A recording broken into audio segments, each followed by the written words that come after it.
ਵਾਹਿਗੁਰੂ ਜੀ ਕਾ ਖਾਲਸਾ ਵਾਹਿਗੁਰੂ ਜੀ ਕੀ ਫਤਿਹ। ਮੈਂ ਤੁਹਾਡੀ ਹੋਸਟ ਪ੍ਰੀਤ ਕੌਰ ਨਿਊਜ਼ ਟੀਵੀ 84 ਦੇ ਨਾਲ ਵਿਊਅਰਸ। 30 ਵਰੇ ਪਹਿਲਾਂ ਨਵੰਬਰ 84 ਦੇ ਪਹਿਲੇ ਹਫ਼ਤੇ ਸਿੱਖਾਂ ਦੀ ਕੀਤੀ ਗਈ ਨਸਲਕੁਸ਼ੀ ਸੰਬੰਧੀ ਦੁਨੀਆ ਭਰ ਵਿੱਚ ਆਡਰ ਤਰੀਕੇ ਦੇ ਨਾਲ ਪ੍ਰੋਟੈਸਟ ਕੀਤੇ ਜਾ ਰਹੇ ਹਨ। 1 ਨਵੰਬਰ ਨੂੰ ਸਿੱਖ ਜਥੇਬੰਦੀਆਂ ਵੱਲੋਂ ਦਿੱਤਾ ਗਿਆ ਪੰਜਾਬ ਬੰਦ ਦਾ ਸੱਦਾ ਸਰਕਾਰੀ ਰੁਕਾਵਟਾਂ ਦੇ ਬਾਵਜੂਦ ਬੜਾ ਸਫਲ ਰਿਹਾ। ਸੂਝਵਾਨ ਸਿੱਖਾਂ ਵੱਲੋਂ ਅਕਸਰ ਇਹ ਕਿਹਾ ਜਾਂਦਾ ਹੈ ਕਿ ਸਿੱਖ ਆਪਣੀ ਆਜ਼ਾਦੀ ਦੀ ਲੜਾਈ ਨੂੰ ਇਕੱਲੇ ਕਿਉਂ ਲੜ ਰਹੇ ਹਨ, ਉਹਨਾਂ ਨੂੰ ਭਾਰਤ ਦੇ ਨਕਸ਼ੇ ਵਿੱਚ ਕੈਦ ਦੂਸਰੀਆਂ ਕੌਮਾਂ ਨਾਲ ਮਿਲ ਕੇ ਸੰਘਰਸ਼ ਕਰਨਾ ਚਾਹੀਦਾ ਹੈ। ਇਹ ਕ੍ਰੈਡਿਟ ਦਲ ਖਾਲਸਾ ਨੂੰ ਜਾਂਦਾ ਕਿ ਉਹਨਾਂ ਨੇ ਇਸ ਵਾਰ ਨਵੰਬਰ 84 ਦੀ ਸਿੱਖ ਨਸਲਕੁਸ਼ੀ ਦੀ 30ਵੀਂ ਯਾਦ ਜਿੱਥੇ ਅਕਾਲ ਤਖਤ ਸਾਹਿਬ ਤੋਂ ਨਵੀਂ ਦਿੱਲੀ ਤੱਕ ਇੱਕ ਰੋਸ ਮਾਰਚ ਵਜੋਂ ਮਨਾਈ, ਉੱਥੇ ਉਹਨਾਂ ਨੇ ਜੰਤਰ ਮੰਤਰ ਦਿੱਲੀ ਵਿਖੇ ਹੱਕ ਤੇ ਇਨਸਾਫ ਰੈਲੀ ਵੀ ਕੱਢੀ, ਜਿਸ ਵਿੱਚ ਦੂਸਰੀਆਂ ਆਜ਼ਾਦੀ ਲਹਿਰਾਂ ਦੇ ਨੁਮਾਇੰਦੇ ਵੀ ਸੰਬੋਧਿਤ ਕੀਤੇ ਗਏ। ਰੈਲੀ ਤੋਂ ਬਾਅਦ ਇਨ੍ਹਾਂ ਆਜ਼ਾਦੀ ਲਹਿਰਾਂ ਦੇ ਨੁਮਾਇੰਦਿਆਂ ਨੇ ਸਾਂਝੇ ਤੌਰ ਤੇ ਯੂਨਾਈਟਿਡ ਨੇਸ਼ਨ ਦਿੱਲੀ ਸਥਿਤ ਦਫ਼ਤਰ ਵਿੱਚ ਇੱਕ ਮੈਮੋਰੈਂਡਮ ਵੀ ਦਿੱਤਾ, ਜਿਸ ਵਿੱਚ ਭਾਰਤ ਦੇ ਨਕਸ਼ੇ ਵਿੱਚ ਕੈਦ ਕੌਮਾਂ ਵੱਲੋਂ ਰਾਈਟ ਆਫ ਸੈਲਫ ਡਿਟਰਮੀਨੇਸ਼ਨ ਯਾਨੀ ਕਿ ਸਵੈ ਨਿਰਣੇ ਦੇ ਹੱਕ ਦੀ ਮੰਗ ਕੀਤੀ ਗਈ। ਇਸ ਰੈਲੀ ਅਤੇ ਹੋਰ ਮੁੱਦਿਆਂ ਸੰਬੰਧੀ ਅੱਜ ਅਸੀਂ ਦਲ ਖਾਲਸਾ ਜਥੇਬੰਦੀ ਦੇ ਸਕੱਤਰ ਸਰਦਾਰ ਸਰਬਜੀਤ ਸਿੰਘ ਕੁਮਾਨ ਜੀ ਨਾਲ ਗੱਲਬਾਤ ਕਰਾਂਗੇ, ਜਿਹੜੇ ਕਿ ਦਿੱਲੀ ਰੈਲੀ ਤੋਂ ਅੰਮ੍ਰਿਤਸਰ ਅਜੇ ਪਹੁੰਚੇ ਹਨ ਤੇ ਸਾਡੇ ਨਾਲ ਲਾਈਨ ਤੇ ਜੁੜ ਚੁੱਕੇ ਨੇ। ਜੀ ਵੀਰ ਜੀ, ਵਾਹਿਗੁਰੂ ਜੀ ਕਾ ਖਾਲਸਾ ਵਾਹਿਗੁਰੂ ਜੀ ਕੀ ਫਤਿਹ।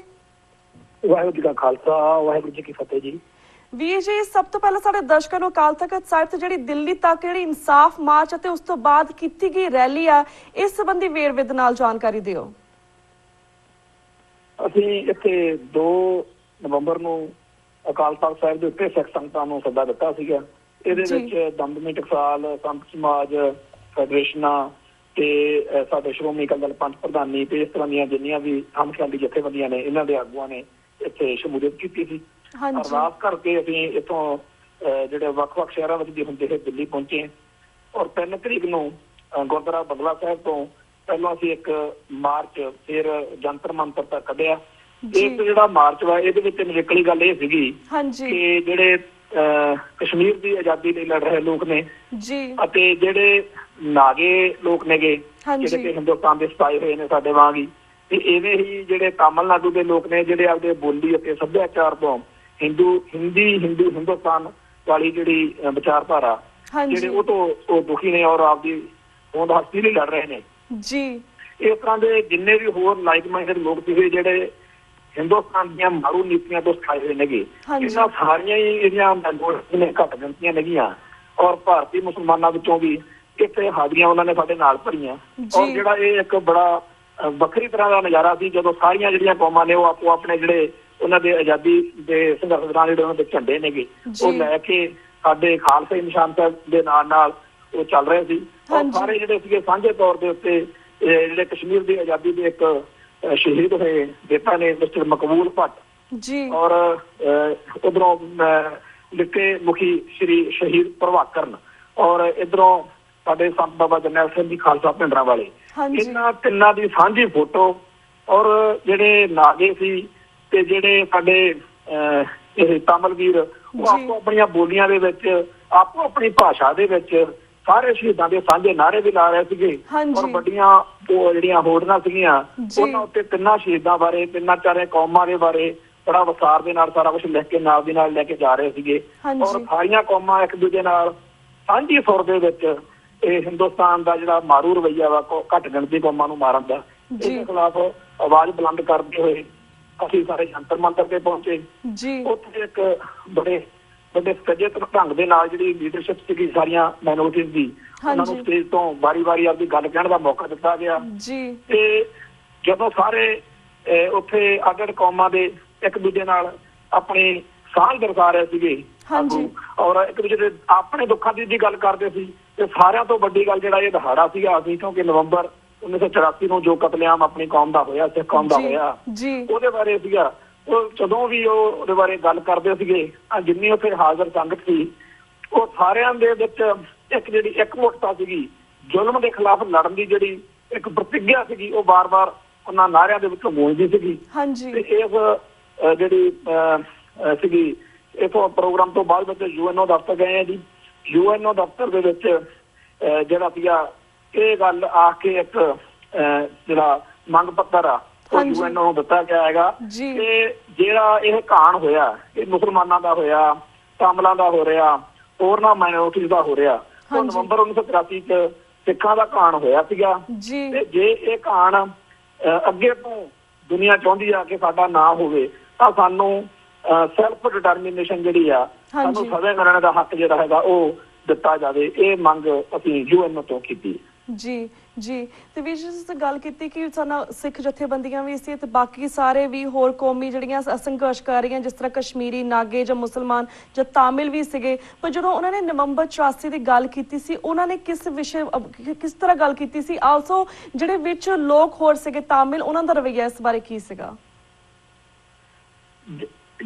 ਜਿਹੜਾ ਅੱਜ ਤੋਂ ਪਹਿਲਾਂ ਕਾਫੀ ਲੰਮੇ ਅਰਸੇ ਤੋਂ ਆਪਾਂ ਦੇਖਦੇ ਹਾਂ ਵੀ ਥਾਂ ਥਾਂ ਤੇ ਮੀਡੀਆ ਦੀ ਜਿਹੜੀ ਸੀਗੀ ਨਾ ਉਹ ਘਾਟ ਹੋਣ ਕਰਕੇ ਨਾ ਕਿਸੇ ਨੂੰ ਘੱਟ ਪਤਾ ਲੱਗਾ। ਪਰ ਅੱਜ ਦਾ ਜਿਹੜਾ ਜ਼ਮਾਨਾ ਉਹਦੇ ਵਿੱਚ ਜਿੱਥੇ ਵੀ ਇਹ ਭਾਰਤੀ ਹਕੂਮਤ ਜ਼ੁਲਮ ਕਰਦੀ ਹੈ ਉਹ ਨਾਲ ਦੀ ਨਾਲ ਸਭ ਥਾਂ ਤੇ ਪਤਾ ਲੱਗਦਾ। ਤੇ ਅੱਜ ਜਿੰਨੀ ਫੈਕਟਫੁਲ ਜਾਣਕਾਰੀ ਉਹਨਾਂ ਨੂੰ ਸੀ, ਕਈ ਸਾਡੇ ਸੱਜਣਾਂ ਨੂੰ ਸ਼ਾਇਦ ਸਿੱਖ ਕੌਮ ਦੇ ਨੁਮਾਇੰਦਿਆਂ ਨੂੰ ਨਹੀਂ ਹੋਣੀ ਕਈ ਗੱਲਾਂ ਦੀ ਉਹਨਾਂ ਤੱਥਾਂ ਦੀ, ਜਿਵੇਂ ਜਿਹੜਾ ਮਿਸਟਰ ਸੀਮਾਨ ਕਰਕੇ ਉਹਨਾਂ ਦਾ ਆਗੂ ਜਿਹੜਾ ਤਾਮਿਲ ਆਜ਼ਾਦੀ ਦਾ ਹੀਰੋ ਹੈ, ਨਾਇਕ ਉਹਨਾਂ ਦਾ, ਉਹ ਜਦੋਂ ਉੱਥੇ ਬੋਲ ਰਿਹਾ ਸੀਗਾ ਤਾਂ ਉਹਦੇ ਜਿਹੜੇ ਬੋਲ ਸੀਗੇ ਉਹ ਦੱਸ ਰਹੇ ਸੀਗੇ ਕਿ ਸੰਤ ਬਾਬਾ ਜਰਨੈਲ ਸਿੰਘ ਜੀ ਖਾਲਸਾ ਪਿੰਡਰਾਂ ਵਾਲਿਆਂ ਤੇ ਹੋਰ ਜਿਹੜੇ ਸਾਡੇ ਕੌਮੀ ਸ਼ਹੀਦ ਨੇ ਤੇ ਜਿਹੜੇ ਸਾਡੇ ਕੌਮੀ ਆਗੂ ਅੱਜ ਵੀ ਲੜ ਰਹੇ ਨੇ ਔਰ ਸਾਡੇ ਸੰਘਰਸ਼ ਬਾਰੇ ਔਰ ਸਾਡੇ ਉੱਤੇ ਹੋਏ ਜ਼ੁਲਮਾਂ ਬਾਰੇ ਉਹਨਾਂ ਨੂੰ ਬਹੁਤ ਜ਼ਿਆਦਾ ਬਖੂਬੀ ਜਾਣਕਾਰੀ ਹੈ।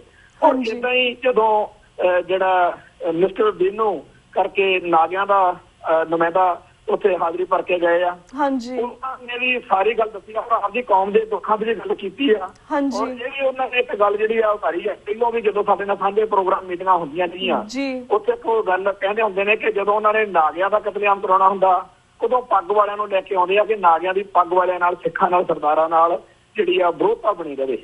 ਤੇ ਜਦੋਂ ਸਿੱਖਾਂ ਦਾ ਘਾਣ ਕਰਾਉਣਾ ਹੁੰਦਾ ਉਦੋਂ ਕਿਸੇ ਹੋਰ ਮਾਈਨੋਰਿਟੀ ਦੇ ਬੰਦਿਆਂ ਨੂੰ ਵਰਤਿਆ ਜਾਂਦਾ। ਉਹ ਏਦਾਂ ਦੇ ਉਹਨੇ ਗੱਲ ਜਿਹੜੀ ਦੱਸੀ ਆ ਤੇ ਇਹ ਉਹਨੇ ਏਦਾਂ ਹੀ ਮਿਸਟਰ ਗਿਲਾਨੀ, ਜਿਹੜੇ ਸੈਯਦ ਅਲੀ ਸ਼ਾਹ ਗਿਲਾਨੀ ਕਸ਼ਮੀਰੀ ਆਜ਼ਾਦੀ ਲਹਿਰ ਦੇ ਇਹੋ ਜਿਹੇ ਕਾਨਫਰੰਸ ਦੇ ਆਗੂ ਨੇਗੇ, ਉਹਨਾਂ ਦੀ ਸਾਡੇ ਨਾਲ ਸਾਡੇ ਪਿਛਲੇ ਪ੍ਰੋਗਰਾਮਾਂ 'ਚ ਵੀ ਸਾਂਝ ਰਹੀ ਹੈ। ਪਰ ਅੱਜ ਜਿਹੜਾ ਨਵੰਬਰ 83 ਬਾਰੇ ਪ੍ਰੋਗਰਾਮ ਆਪਾਂ ਕੀਤਾ ਕੁਝ ਉਹਨਾਂ ਨੇ ਦਿਲ ਦੇ ਅੰਦਰੋਂ ਪੂਰਾ ਬੋਲਦਿਆਂ ਹੋਇਆ ਜਦੋਂ ਉਹਨਾਂ ਨੇ ਆਪਣੀ ਗੱਲ ਆਖੀ ਹੈ ਕਿ ਅਸੀਂ ਆਪਣੇ ਭਰਾਵਾਂ ਦਾ ਜਿੱਥੇ ਵੀ ਮਨੁੱਖਤਾ ਦਾ ਘਾਣ ਹੋ ਰਿਹਾ ਔਰ ਖਾਸ ਤੌਰ ਤੇ ਇਹ ਸਾਡੇ ਭਰਾ ਜਿਹੜੇ ਬਿਲਕੁਲ ਸਾਡੇ ਨਾਲ ਵਸਦੇ ਆ ਪੰਜਾਬ ਦੇ ਵਿੱਚ, ਇਹਨਾਂ ਤੇ ਜੋ ਜ਼ੁਲਮ ਤਸ਼ੱਦਦ ਹੋ ਰਿਹਾ ਜਾਂ ਹੋਇਆ ਉਹ ਸਾਰੇ ਵੀ ਉਹਨਾਂ ਨੇ ਕਰਦਿਆਂ ਹੋਇਆ ਨਾਲ ਖੜਨ ਦਾ, ਨਾਲ ਤੁਰਨ ਦਾ, ਇੱਕ ਮੁੱਠ ਹੋ ਕੇ ਸਾਂਝੀ ਲੜਾਈ ਲੜਨ ਦਾ ਜਿਹੜਾ ਹੈਗਾ ਉੱਥੇ ਐਲਾਨ ਕੀਤਾ। ਉਹਦੇ ਵਿੱਚ ਆਪਣੀ ਜਿਹੜੀ ਸਾਡੀ ਕੌਮ ਦੇ ਅਸੀਂ ਨੌਜਵਾਨ ਜਿਹੜਾ ਯੂਥ ਆ, ਸਿੱਖ ਯੂਥ ਆ ਪੰਜਾਬ ਦਲ ਖਾਲਸਾ ਦੀ ਜਿਹੜੀ ਸਾਡੀ ਜੋ ਵੀ ਸਾਡੀ ਜਥੇਬੰਦੀ ਹੈ, ਸਾਡਾ ਯੂਥ ਵਿੰਗ ਆ, ਉਹਦੇ ਨੌਜਵਾਨ ਬੜੀ ਵੱਡੀ ਗਿਣਤੀ ਚ ਪਿੰਡਾਂ ਚੋਂ ਸੰਗਤ ਲੈ ਕੇ ਗਏ ਸੀ। ਉਹਨਾਂ ਦੀ ਇਹ ਨਿਵੇਕਲੀ ਜੀ ਗੱਲ ਸੀਗੀ ਕਿ ਬੜੀ ਦੂਰ ਬੈਠੇ ਹੋਏ ਤਾਮਿਲ ਆਗੂ, ਬੜੀ ਦੂਰ ਬੈਠੇ ਹੋਏ ਕਸ਼ਮੀਰੀ ਆਗੂ, ਬੜੀ ਦੂਰ ਬੈਠੇ ਹੋਏ ਜਿਹੜੇ ਨਾਗੇ ਲੋਕ ਨੇ, ਤਾਮਿਲ ਲੋਕ ਨੇ, ਉਹ ਸਾਡੇ ਨਾਲ ਖੜੇ ਨੇ। ਅਸੀਂ ਸਾਰੇ ਨਾਲ ਮਿਲ ਕੇ ਇਹ ਸੰਘਰਸ਼ ਲੜਾਂਗੇ। ਜੀ ਬਿਲਕੁਲ ਵੀਰ ਜੀ। ਤਾਂ ਵੀਰ ਜੀ the reason why I asked you this question ਕਿ ਉਹਨਾਂ ਦਾ ਕੀ ਰਵੱਈਆ ਸੀ ਇਸ ਬਾਰੇ ਜਾਂ reaction Ki C, because mostly ਇਹ 30 ਸਾਲਾਂ ਦੇ ਵਿੱਚ ਜਿਹੜਾ ਇੰਡੀਅਨ ਮੀਡੀਆ ਹਮੇਸ਼ਾ ਇਹੀ ਦਿਖਾਉਂਦਾ ਰਿਹਾ ਕਿ ਇਹ ਦੰਗੇ ਸੀਗੇ ਜਾਂ ਰਾਇਟ ਸੀਗੇ। ਅਸੀਂ ਚਾਹਾਂਗੇ ਕਿ ਜਿਹੜੇ ਬਾਕੀ ਮਾਈਨੋਰਿਟੀਜ਼ ਵੀ ਹੈਗੀਆਂ ਉਹਨਾਂ ਨੂੰ ਪਤਾ ਲੱਗੇ ਕਿ ਇਹ ਦੰਗੇ ਜਾਂ ਰਾਇਟ ਨਹੀਂ ਸੀਗੇ, it was a pure Sikh genocide. ਸਾਡੀ ਨਸਲਕੁਸ਼ੀ ਕੀਤੀ ਗਈ ਆ। 3 ਦਿਨਾਂ ਦੇ ਅੰਦਰ ਸਾਡੇ 30 ਤੋਂ 40 ਹਜ਼ਾਰ ਲੋਕ ਸਾਡੀ ਸਿੱਖ ਕੌਮ ਦੇ ਮਾਰੇ ਗਏ ਸੀਗੇ। ਸੋ ਵਿੱਚ ਤਾਂ ਤੁਹਾਡਾ ਅਸੀਂ ਬਹੁਤ ਧੰਨਵਾਦ ਕਰਦੇ ਹਾਂ ਕਿ ਦਲ ਖਾਲਸਾ ਜਥੇਬੰਦੀ ਵੱਲੋਂ ਤੇ ਬਾਕੀ ਹੋਰ ਸਿੱਖ ਜਥੇਬੰਦੀਆਂ ਨੇ ਤੁਹਾਡੇ ਨਾਲ ਮਿਲ ਕੇ ਉਪਰਾਲਾ ਕੀਤਾ, ਇਸ ਲਈ ਸਾਡਾ ਅਸੀਂ ਬਹੁਤ ਬਹੁਤ ਧੰਨਵਾਦ ਕਰਦੇ ਹਾਂ। ਐਟਲੀਸਟ ਅਸੀਂ ਸਾਰੀ ਮਾਈਨੋਰਿਟੀਜ਼ ਨੂੰ ਇਕੱਠਾ ਕਰਕੇ ਇੱਕ ਪਲੇਟਫਾਰਮ ਤੇ ਸ਼ੁਰੂ ਕੀਤਾ ਜਿਸ ਦੇ ਵਿੱਚ ਅਸੀਂ ਆਪਣੀ ਆਵਾਜ਼ ਉਠਾ ਸਕੇ ਹਾਂ, and we are so thankful to you. ਤੇ ਵੀਰ ਜੀ, ਆਪਾਂ ਗੱਲ ਕਰਦੇ ਕਿ ਮੀਡੀਆ ਨੇ ਹਮੇਸ਼ਾ ਇਸ ਚੀਜ਼ ਨੂੰ ਕਵਰ ਨਹੀਂ ਕੀਤਾ। ਕੈਨ ਯੂ ਟੈਲ ਅਸ ਕਿ ਇੰਡੀਅਨ ਮੀਡੀਆ ਜਾਂ ਫਿਰ ਇੰਟਰਨੈਸ਼ਨਲ ਮੀਡੀਆ ਸੀ ਉਸਨੇ ਇਸ ਮਾਰਚ ਨੂੰ, ਇਸ ਰੈਲੀ ਨੂੰ ਕਿੰਨਾ ਕੁ ਕਵਰੇਜ ਕੀਤਾ? ਜਿਵੇਂ ਤੁਸੀਂ ਪਹਿਲਾਂ ਗੱਲ ਕੀਤੀ ਆ ਕਿ ਅਸਲ ਵਿੱਚ ਜਿਹੜੀ ਸਾਡੀ ਸਾਂਝੀ ਪੀੜ ਆ, ਜਿਹੜਾ ਸਾਡਾ ਦੁੱਖ ਵਾ, ਉਹ ਜਿਹੜਾ ਨਾਗੇ ਜਾਂ ਤਾਮਿਲ ਜਾਂ ਸਿੱਖ ਅਸੀਂ ਜੋ ਭੋਗ ਰਹੇ ਆ ਇੰਡੀਅਨ ਮੇਨ ਸਟ੍ਰੀਮ ਤੋਂ ਜਾਂ ਇੰਡੀਅਨ ਹਕੂਮਤ ਤੋਂ, ਉਹ ਜਿਹੜਾ ਮੀਡੀਆ ਇਹਦੇ ਹੀ ਇੱਕ ਹਿੱਸੇ ਵੱਲੋਂ ਸਾਡੇ ਦੁੱਖ ਦੀ ਗੱਲ ਸਾਂਝੀ ਕੀਤੀ ਗਈ ਆ, ਅਸੀਂ ਸਮਝ ਸਕੇ। ਸੋ ਅੱਜ ਵੀ ਅਸੀਂ ਬੜੀ ਵੱਡੀ ਗਿਣਤੀ ਦੇ ਵਿੱਚ ਜਿਹੜਾ ਦੇਖਿਆ ਹੈਗਾ ਕਿ ਜਿਹੜੇ ਸੁਹਿਰਦ ਮੀਡੀਆ ਮੈਨ ਨੇ ਔਰ ਜਿਹੜੇ ਇਸ ਗੱਲ ਨੂੰ ਸਮਝਿਆ ਕਿ ਜਿਹੜੀਆਂ ਹਿੰਦੁਸਤਾਨ ਦੀਆਂ ਮਾਰੂ ਨੀਤੀਆਂ ਨੇਗੀਆਂ ਇਹ ਗਲਤ ਨੇਗੀਆਂ, ਤਾਂ ਉਹਨਾਂ ਨੇ ਇਹ ਚੀਜ਼ ਦੇ ਉੱਤੇ ਕੱਢ ਵੀ ਸਾਡਾ ਬੜਾ ਸਾਰਿਆਂ ਦੇ ਖੁੱਲ੍ਹ ਕੇ ਸਾਡੀਆਂ ਗੱਲਾਂ ਸੁਣੀਆਂ, ਸਾਨੂੰ ਗੱਲ ਕਹਿਣ ਦਾ ਮੌਕਾ ਦਿੱਤਾ। ਔਰ ਅੱਜ ਦੇ ਇੱਥੇ ਜਿਹੜੇ ਅਖਬਾਰ ਨੇਗੇ ਅਸੀਂ ਦੇਖ ਰਹੇ ਹਾਂ, ਚੈਨਲ ਦੇਖ ਰਹੇ ਹਾਂ, ਇਹਨਾਂ ਉੱਤੇ ਬੜੇ ਖੁੱਲ੍ਹ ਕੇ ਗੱਲ ਕੀਤੀ ਆ। ਪਰ ਸਾਨੂੰ ਇੱਥੇ ਨਾਲੋਂ ਜ਼ਿਆਦਾ ਯਕੀਨ ਹੈਗਾ ਕਿ ਜਿਹੜੀਆਂ ਬਾਹਰਲੀਆਂ ਸਾਡੀਆਂ ਜਿਹੜੇ ਮੀਡੀਆ ਦੇ ਨਾਲ ਜੁੜੇ ਵੀਰ ਭੈਣ ਨੇ ਉਹ ਸਾਡੀ ਗੱਲ ਦੁਨੀਆ ਤੱਕ ਪਹੁੰਚਾ ਰਹੇ ਨੇ। ਔਰ ਇਹ ਗੱਲ ਜਿਹੜੀ ਹੈਗੀ ਹੈ ਇੱਕ ਦੂਜੇ ਨਾਲ ਸਮਝ ਆ ਰਹੀ ਹੈ। ਮੀਡੀਆ ਦਾ ਇਹਨਾਂ ਦਿਨਾਂ ਦੇ ਵਿੱਚ ਸਾਡੀ ਗੱਲ ਨੂੰ ਲੋਕਾਂ ਸਾਹਮਣੇ ਰੱਖਣ ਦੇ ਵਿੱਚ ਇਹ ਜਿਹੜਾ ਪੋਜ਼ੀਟਿਵ ਰੋਲ ਆ, ਭਾਵੇਂ ਇੱਕ ਬੜਾ ਵੱਡਾ ਹਿੱਸਾ ਸਾਡੇ ਖਿਲਾਫ ਭੁਗਤਣ ਲਈ ਸਦਾ ਤਿਆਰ ਰਹਿੰਦਾ, ਪਰ ਇੱਕ ਹਿੱਸਾ ਜਿਹੜਾ ਹੈਗਾ ਅਸੀਂ ਉਹਦਾ ਧੰਨਵਾਦ ਕਰਦੇ ਹਾਂ। ਕਹਿੰਦੇ ਆ ਔਰ ਉਹਦੇ ਐਫਰਟ ਜਿਹੜੇ ਨੇਗੇ ਉਹ ਸਾਡੀ ਕੌਮ ਦਾ ਦਰਦ ਲੋਕਾਂ ਸਾਹਮਣੇ ਪੇਸ਼ ਕਰ ਰਹੇ ਨੇ ਜੀ। ਤੇ ਵੀਰ ਜੀ, ਤੁਸੀਂ ਇਹ ਬਾਕੀ ਮਾਈਨੋਰਿਟੀਜ਼ ਦੇ ਨੁਮਾਇੰਦਿਆਂ ਨਾਲ ਮਿਲ ਕੇ ਤੁਸੀਂ ਯੂਨਾਈਟਿਡ ਨੇਸ਼ਨ ਦੇ ਮੋਹਰੇ ਗਏ ਸੀ, ਤੁਸੀਂ ਆਪਣਾ ਇੱਕ ਮੈਮੋਰੈਂਡਮ ਰੱਖਿਆ ਉੱਥੇ ਸੈਲਫ ਡਿਟਰਮੀਨੇਸ਼ਨ ਦਾ, ਤਾਂ ਵੀ ਵੁੱਡ ਲਾਈਕ ਟੂ ਆਸਕ ਕਿ ਸੈਲਫ ਡਿਟਰਮੀਨੇਸ਼ਨ ਜਿਹੜਾ ਮੈਮੋਰੈਂਡਮ ਸੀ ਇਸ ਵਿੱਚ ਤੁਸੀਂ ਕੀ ਗੱਲਾਂ ਕੀਤੀਆਂ? ਆਲਸੋ ਜਿਹੜੇ ਉੱਥੇ ਆਫਿਸਰਸ ਸੀਗੇ ਉਹਨਾਂ ਨੇ ਤੁਹਾਨੂੰ ਕੀ ਦਿਲਾਸਾ ਦਿੱਤਾ, ਕੀ ਪ੍ਰੋਮਿਸਿਸ ਕੀਤੇ ਉਹਨਾਂ ਨੇ ਤੁਹਾਨੂੰ? ਅਸੀਂ ਜਿਹੜੀ ਸੈਲਫ ਡਿਟਰਮੀਨੇਸ਼ਨ ਦੀ ਜਿਹੜੀ ਗੱਲ ਸ਼ੁਰੂ ਕੀਤੀ ਆ ਜੀ, ਇਹ ਇੱਕ ਸ਼ੁਰੂਆਤ ਆ। ਹਾਂਜੀ, ਔਰ ਇਹ ਸ਼ੁਰੂਆਤ ਜਿਹੜੀ ਆ ਸਾਂਝੇ ਰੂਪ ਦੇ ਵਿੱਚ ਹੋਣ ਦੇ ਨਾਲ ਸਾਡੀ ਗੱਲ ਨੂੰ ਬਲ ਮਿਲਿਆ ਵਾ, ਕਿਉਂਕਿ ਕੱਲੇ ਕਸ਼ਮੀਰੀ ਜਾਂ ਕੱਲੇ ਨਾਗੇ ਜਾਂ ਕੱਲੇ ਤਾਮਿਲ ਜਦੋਂ ਗੱਲ ਕਰਦੇ ਆ ਉਸ ਤਰ੍ਹਾਂ ਦੀ, ਪਰ ਅਸੀਂ ਸਿੱਖ ਵੀ ਕੱਲੇ ਕਰ, ਪਰ ਅੱਜ ਅਸੀਂ ਹੁਣ ਸਾਂਝੇ ਰੂਪ ਜਦੋਂ ਗੱਲ ਤੁਰੀ ਆ ਤਾਂ ਅਸੀਂ ਹੁਣ ਇਹ ਜਿਹੜਾ ਕੱਲ ਵੀ ਉੱਥੇ ਇਹ ਗੱਲ ਹੋਈ ਹੈ ਤੇ ਹੁਣ ਅੱਗੇ ਮੀਟਿੰਗ ਹੋਣਗੀਆਂ, ਅਸੀਂ ਸਾਂਝੇ ਰੂਪ ਵਿੱਚ ਤੁਰਨ ਦੀ ਜਿਹੜੀ ਇੱਛਾ ਰੱਖਦੇ ਹਾਂ ਤਾਂ ਕਿ ਜਿਹੜੀ ਸਾਡੀਆਂ ਸਾਰੀਆਂ ਕੌਮਾਂ ਨੂੰ ਸੈਲਫ ਡਿਟਰਮੀਨੇਸ਼ਨ ਦਾ ਰਾਈਟ ਆ ਜਿਹੜਾ ਹੈਗਾ ਉਹ ਮਿਲੇ। ਭਾਵੇਂ ਅਜੇ ਇਹ ਸ਼ੁਰੂਆਤੀ ਦੌਰ ਵਿੱਚ ਹੋਣ ਦੇ ਵਿੱਚ ਉੱਥੋਂ ਵੀ ਸਾਨੂੰ ਜਿੰਨਾ ਮਤਲਬ ਆਸ ਕੀਤੀ ਜਾਂਦੀ ਆ ਉਹ ਜਿਹਾ ਰਿਸਪੌਂਸ ਨਹੀਂ ਮਿਲਿਆ, ਪਰ ਫਿਰ ਵੀ ਅਸੀਂ ਆਪਦੇ ਜਿਹੜੇ ਯਤਨ ਨੇਗੇ ਉਹ ਜਾਰੀ ਰੱਖਣੇ ਨੇ, ਕਿਉਂਕਿ ਜਿਹੜੀਆਂ ਅਜੇ ਇੱਕ ਦੂਜੇ ਨੂੰ ਸਾਹਮਣੇ ਸੁਣਾਉਣ ਦੀ ਗੱਲ ਆ ਅਜੇ ਬੜਾ ਹੈਗਾ ਲੰਮਾ ਉਹ ਤੈਅ ਕਰਨਾ। ਤੇ ਅਸੀਂ ਆਸ ਕਰਦੇ ਹਾਂ ਕਿ ਇੱਕ ਨਾ ਇੱਕ ਦਿਨ ਜਿਹੜਾ ਯੂਨਾਈਟਿਡ ਨੇਸ਼ਨ ਆ ਉਹ ਅੰਤਰਰਾਸ਼ਟਰੀ ਭਾਈਚਾਰਾ ਸਾਡੇ ਦੁੱਖਾਂ ਨੂੰ ਸਮਝ ਕੇ ਅਸੀਂ ਜਿਹੜਾ ਇਹ ਸਾਡਾ ਘਾਣ ਹੋ ਰਿਹਾ ਇੰਡੀਆ ਦੇ ਤੋਂ ਉਹਨੂੰ ਰੋਕਣ ਦੇ ਲਈ ਸਾਨੂੰ ਸਾਡਾ ਹੱਕ ਦਿਵਾਏਗਾ। ਜੀ ਜੀ। ਤੇ ਵੀਰ ਜੀ, ਜਿਸ ਤਰ੍ਹਾਂ ਤੁਹਾਨੂੰ ਕੀ ਲੱਗਦਾ ਹੈ ਕਿ 30 ਸਾਲ ਬਾਅਦ ਜਿਹੜੀ ਸਿੱਖ ਕੌਮ ਨੂੰ ਅਜੇ ਵੀ ਭਾਰਤੀ ਹਾਕਮਾਂ ਅਤੇ ਉਹਨਾਂ ਦੀਆਂ ਅਦਾਲਤਾਂ ਤੋਂ ਇਨਸਾਫ ਦੀ ਆਸ ਰੱਖਣੀ ਚਾਹੀਦੀ ਹੈ? ਇਹ ਪੋਲੀਟਿਕਸ ਆਫ ਜੈਨੋਸਾਈਡ ਚੱਲ ਰਹੀ ਹੈ ਇੱਥੇ ਜੀ। ਇਹ ਜਿਹੜੀ ਪੋਲੀਟਿਕਸ ਆਫ ਜੈਨੋਸਾਈਡ ਆ ਇਹਦੇ ਤਹਿਤ ਅੱਡ ਜਿਹੜੀਆਂ ਕੌਮੀਅਤਾਂ ਨੇਗੀਆਂ ਉਹਨਾਂ ਦਾ ਘਾਣ ਹੋ ਰਿਹਾ। ਕੱਲ੍ਹ ਦਾ ਦਿਹਾੜਾ ਕਿਉਂਕਿ ਜਿਹੜੇ ਇਹ 1-2-3 ਨਵੰਬਰ ਦੇ ਦਿਨ ਨੇਗੇ ਹਰ ਸਾਲ ਆਪਾਂ ਸਿੱਖਾਂ ਨੂੰ ਸੰਬੰਧਿਤ ਬਣਾਉਂਦੇ ਹਾਂ, ਪਰ ਜਿਹੜੀਆਂ ਦੂਜੀਆਂ ਕੌਮਾਂ ਨੇਗੀਆਂ ਉਹ ਵੀ ਆਪਦੇ ਦਿਨ ਬਣਾਉਂਦੇ। ਅਸੀਂ ਤਾਂ ਕੀ ਸਾਡੀ ਸਿੱਖਾਂ ਦੀ ਤਾਂ ਗੱਲ ਇੱਕ ਪਾਸੇ ਆ, ਜਿੰਨੀਆਂ ਵੀ ਭਾਰਤ ਵਿੱਚ ਮਾਈਨੋਰਟੀਜ਼ ਨੇਗੀਆਂ, ਦਲਿਤ ਨੇ, ਆਦਿਵਾਸੀ ਲੋਕ ਨੇ, ਮੂਲਵਾਸੀ ਜਿਹੜੇ ਭਾਰਤ ਦੇ ਤੇ ਹੋਰ ਨਾਗੇ ਜੋ ਸਾਰੇ ਹੀ ਇਸ ਗੱਲ ਤੇ ਆ ਚੁੱਕੇ ਨੇ ਕਿ ਇੰਡੀਆ ਵਿੱਚ ਮਾਈਨੋਰਟੀਜ਼ ਦੇ ਨਾਲ ਕਦੇ ਵੀ ਇਨਸਾਫ ਨਹੀਂ ਹੋਣਾ। ਸੋ ਸਿੱਖ ਕੌਮ ਦੀ ਅੱਜ 30 ਵਰ੍ਹਿਆਂ ਬਾਅਦ ਇਸ ਰਿਜ਼ਲਟ ਤੇ ਪਹੁੰਚ ਚੁੱਕੀ ਆ। ਜਿਹੜੇ ਸਾਡੇ ਵੀਰ ਅਜੇ ਵੀ ਇਹ ਗੱਲ ਕਹਿੰਦੇ ਰਹਿੰਦੇ ਨੇ ਕਿ ਸਾਨੂੰ ਅਦਾਲਤਾਂ ਤੇ ਯਕੀਨ ਆ, ਅਸੀਂ ਅਜੇ ਇਹ ਗੱਲਾਂ ਉਹਨਾਂ ਨੂੰ ਮੰਨ ਲੈਣੀਆਂ ਚਾਹੀਦੀਆਂ ਨੇ ਕਿ ਹੁਣ ਇਹ ਗੱਲ ਬਹੁਤ ਪਿੱਛੇ ਰਹਿ ਗਈ ਆ। ਇੱਥੇ ਬੇਦੋਸ਼ੇ ਬੰਦਿਆਂ ਨੂੰ ਸਿੱਖਾਂ ਦੇ ਸਿਰਫ ਹੋਣ ਕਰਕੇ ਜਾਂ ਹੋਰ ਘੱਟ ਗਿਣਤੀਆਂ ਦੇ ਹੋਣ ਕਰਕੇ ਉਹਨਾਂ ਨੂੰ ਫਾਂਸੀਆਂ ਤੇ ਵੀ ਚੜਾਇਆ ਜਾ ਸਕਦਾ ਝੂਠੇ ਕੇਸਾਂ ਵਿੱਚ, ਪਰ ਜਿਹੜਾ ਹਿੰਦੂ ਆ ਜਿਹੜਾ ਭਾਰਤੀ ਮੁੱਖਧਾਰਾ ਦੇ ਲਈ ਕੰਮ ਕਰ ਰਿਹਾ ਉਹਨੇ ਜੋ ਮਰਜ਼ੀ ਕੁਛ ਕੀਤਾ ਹੋਵੇ ਉਹਨੂੰ ਇਹ ਕੁਛ ਨਹੀਂ ਕਹਿੰਦੇ ਹੈਗੇ।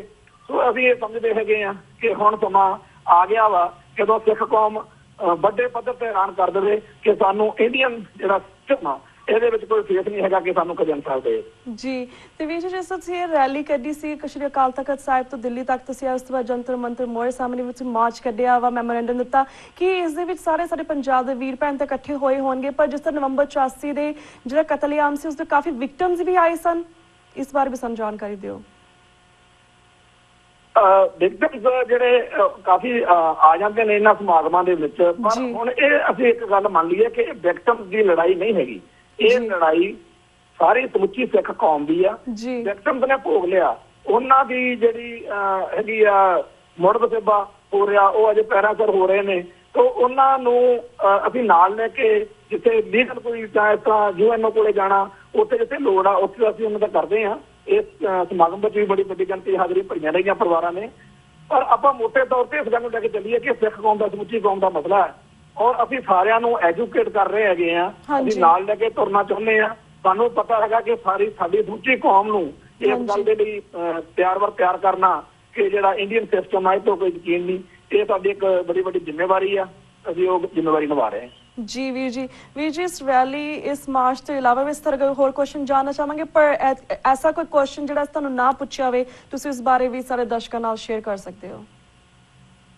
ਮੈਂ ਜਿਹੜਾ ਸਾਡਾ ਇਸ ਟਾਈਮ ਸੁਣ ਰਹੇ ਨੇ ਕਿ ਸਾਡੇ ਵੀਰ ਭਰਾ ਸਾਰਿਆਂ ਨੂੰ ਸੰਗਤ ਨੂੰ ਇਹ ਬੇਨਤੀ ਕਰਦਾ ਕਿ ਇੱਥੇ ਅਸੀਂ ਪੰਜਾਬ ਦੇ ਵਿੱਚ ਰਹਿੰਦਿਆਂ ਹੋਇਆਂ ਇਸ ਹਕੂਮਤ ਦੇ ਸਾਹਮਣੇ ਡਟ ਕੇ ਕੌਮ ਦੀ ਗੱਲ ਕਰਨੀ ਸ਼ੁਰੂ ਕੀਤੀ ਆ। ਔਰ ਅੱਜ ਦਾ ਸਾਡੇ ਕੋਲ ਮੀਡੀਆ ਦੇ ਵਿੱਚ ਵੀ ਬੜੇ ਵੱਡੇ ਸਾਡੇ ਸੱਜਣ, ਸਾਡਾ TV 84 ਤੇ ਹੋਰ ਬਹੁਤ ਸਾਰੇ ਇਸ ਤਰ੍ਹਾਂ ਦੇ ਸਾਡੇ ਕੋਲ ਸਾਧਨ ਆ ਗਏ ਨੇ, ਇਹਨਾਂ ਨੂੰ ਅਸੀਂ ਗੱਲ ਕਹਿੰਦੇ ਹਾਂ। ਪਰ ਤੁਸੀਂ ਵੀ ਜਿਹੜੇ ਬਾਹਰ ਬੈਠੀ ਸੰਗਤ ਆ, ਖਾਸ ਤੌਰ ਤੇ ਵਿਦੇਸ਼ਾਂ ਦੀ, ਉਹਨਾਂ ਸਾਰਿਆਂ ਦੀ ਇੱਕ ਬੜੀ ਵੱਡੀ ਜ਼ਿੰਮੇਵਾਰੀ ਆ ਕਿ ਜਿਹੜੇ ਕੰਮ ਸਾਡੀ ਕੌਮ ਕੋਲੇ ਸਰਮਾਇਆ ਬੜਾ ਸੀਮਤ ਆ। ਸਰਮਾਇਆ ਸਾਡੇ ਕੋਲ ਇੱਕ ਤਾਂ ਮੈਨ ਪਾਵਰ ਆ, ਇੱਕ ਸਾਡੇ ਕੋਲੇ ਜਿਹੜਾ ਪੈਸਾ ਧਨ ਦੌਲਤ ਆ, ਇਹ ਚੀਜ਼ ਆ। ਉਹਨਾਂ ਚੀਜ਼ਾਂ ਦੀ ਲੋੜ ਆ।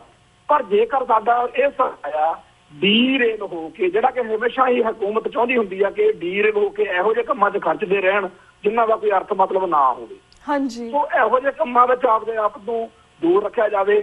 ਜਿੱਥੇ ਤੁਹਾਨੂੰ ਵੀ ਲੱਗੇ ਕਿ ਇਹ ਕੰਮ ਦਲ ਖਾਲਸਾ ਨੇ ਜਾਂ ਸਿੱਖ ਕੌਮ ਨੇ ਪੰਜਾਬ ਦੇ ਵਿੱਚ ਇਹੋ ਜਿਹਾ ਕਰਨਾ ਸ਼ੁਰੂ ਕਰਤਾ ਤੁਸੀਂ, ਜਿਹਦਾ ਕੋਈ ਫਾਇਦਾ ਨਹੀਂ, ਉਹ ਕੰਮ ਸਾਡਾ ਨਿਸ਼ਾਨਾ ਜਿਹੜਾ ਹੈਗਾ ਉਹ ਸਾਡੀ ਕੌਮ ਦੇ ਹੱਕਾਂ ਹਿੱਤਾਂ ਦੀ ਰਾਖੀ ਕਰਨ ਵਾਲਾ ਇੱਕ ਆਜ਼ਾਦ ਖਿੱਤਾ ਘੜਨਾ, ਖਾਲਿਸਤਾਨ ਘੜਨਾ। ਸੋ ਖਾਲਿਸਤਾਨ ਵੱਲ ਨੂੰ ਜਾਂਦੇ ਹੋਏ ਜਿਹੜੇ ਕਦਮ ਹੋਣਗੇ, ਜਿਹੜੇ ਆਜ਼ਾਦ ਤੇ ਇਨਸਾਫ ਪਸੰਦ ਜਿਹੜਾ ਇੱਕ ਨਿਜ਼ਾਮ ਸਿਰਜਣ ਵੱਲੋਂ ਜਾਂਦੇ ਕਦਮ ਨੇ, ਉਹਨਾਂ 'ਚ ਆਪਾਂ ਸਾਰੇ ਸਾਂਝ ਪਾਈਏ ਤੇ ਜਿਹੜੇ ਕੰਮ ਡੀਰੇਲ ਹੋ ਕੇ ਸਰਮਾਏ ਦੀ ਬੇਕਦਰੀ ਕਰਨ ਵਾਲੇ ਤੇ ਨਜਾਇਜ਼ ਖਰਚਾ ਕਰਨ ਵਾਲੇ ਨੇ, ਉਹਨਾਂ ਤੋਂ ਬਚੀਏ। ਜੀ ਬਿਲਕੁਲ ਬਿਲਕੁਲ ਵੀਰ ਜੀ। ਤੇ ਵੀਰ ਜੀ, ਜਿਸ ਤਰ੍ਹਾਂ ਇਹ ਵੀ ਖਬਰਾਂ ਨੇ ਕਿ ਭਾਰਤੀ ਗ੍ਰਹਿ ਮੰਤਰਾਲੇ ਨੇ ਚੋਣ ਕਮਿਸ਼ਨ ਨੂੰ ਕਿਹਾ ਹੈ ਕਿ ਅਸੀਂ ਨਵੰਬਰ 84 ਦੇ ਸਿੱਖ ਪੀੜਤਾਂ ਨੂੰ 5-5 ਲੱਖ ਰੁਪਇਆ ਦੇਣ ਦਾ ਕੋਈ ਐਲਾਨ ਨਹੀਂ ਕੀਤਾ ਸੀ। ਇਹ ਕੀ ਸਟੰਟ ਹੈ ਤੁਹਾਡੇ ਖਿਆਲ ਦੇ ਨਾਲ? ਦੇਖੋ, ਪਹਿਲਾਂ ਤਾਂ ਇਹ ਹੈਗਾ ਕਿ ਇਸ ਟਾਈਮ ਆਪਣੀ ਸਾਰੀ ਕੌਮ ਨੇ ਇਹਦੇ ਗੱਲ ਸਾਹਮਣੇ ਆਈ ਤੱਕਿਆ ਕਿ ਸਾਨੂੰ ਮੁਆਵਜ਼ਿਆਂ ਦੀ ਲੋੜ ਨਹੀਂ, ਸਾਨੂੰ ਇਨਸਾਫ ਦੀ ਲੋੜ ਆ। ਹਾਂਜੀ। ਹੁਣ ਉਹ ਲੀਗਲ ਤੌਰ ਦੇ ਉੱਤੇ ਜਿਹੜਾ ਉਹਨਾਂ ਦਾ ਚੋਣ ਕਮਿਸ਼ਨ, ਕਿਉਂਕਿ ਇੱਥੇ ਇਲੈਕਸ਼ਨਾਂ ਹੋ ਰਹੀਆਂ ਨਹੀਂਆਂ, ਇਲੈਕਸ਼ਨ ਦੇ ਮੱਦੇਨਜ਼ਰ ਉਹਨਾਂ ਨੂੰ ਉਸ ਚੀਜ਼ ਤੋਂ ਪਿੱਛੇ ਹਟਣਾ ਪੈ ਗਿਆ ਜਿਹੜਾ ਮੋਦੀ ਗਵਰਨਮੈਂਟ ਨੇ ਐਲਾਨ ਕੀਤਾ ਸੀਗਾ। ਹਾਂਜੀ। ਤੇ ਪਰ ਸਾਡੀ ਕੌਮ ਦੇ ਸਾਹਮਣੇ ਇੱਕ ਸਵਾਲ ਹੈ ਜਿਹੜਾ ਕਿ ਤੁਸੀਂ ਬੜਾ ਇਸ ਗੱਲ ਦੇ ਬਹਾਨੇ ਆਪਾਂ ਆਪਣੇ ਕੌਮ ਨੂੰ ਸਮਝਾਉਣਾ ਚਾਹੀਦਾ ਹੈ ਕਿ ਸਾਡੇ ਇਤਿਹਾਸ ਵਿੱਚ 7 ਕਤਲੇਆਮਾਂ ਦਰਜ ਨੇ। ਨਾਦਰ ਸ਼ਾਹ ਅਬਦਾਲੀ ਨੇ, ਮੀਰ ਮੰਨੂ ਨੇ, ਜ਼ਕਰੀਆ ਖਾਨ ਨੇ, ਲਖਪਤ ਰਾਏ ਨੇ ਸਾਡੇ ਇਤਿਹਾਸ ਵਿੱਚ ਸਾਡੀਆਂ ਕਤਲੇਆਮਾਂ ਕੀਤੀਆਂ ਜਦੋਂ ਤਖਤ ਤੋਂ ਹੁਕਮ ਹੋਇਆ ਕਿ ਜਿੱਥੇ ਵੀ ਸਿੱਖ ਮਿਲਦਾ ਖਤਮ ਕਰ ਦਿਓ। ਹਾਂਜੀ। ਕੀ ਉਸ ਤੋਂ ਬਾਅਦ ਕੋਈ ਵੀ ਇਤਿਹਾਸ ਦੇ ਵਾਕਿਏ ਤੇ ਇਹ ਲਿਖਿਆ ਮਿਲਦਾ ਵੀ ਅਸੀਂ ਜ਼ਾਲਮ ਹਕੂਮਤ ਤੋਂ ਮੁਆਵਜ਼ਾ ਲਿਆ ਹੋਵੇ?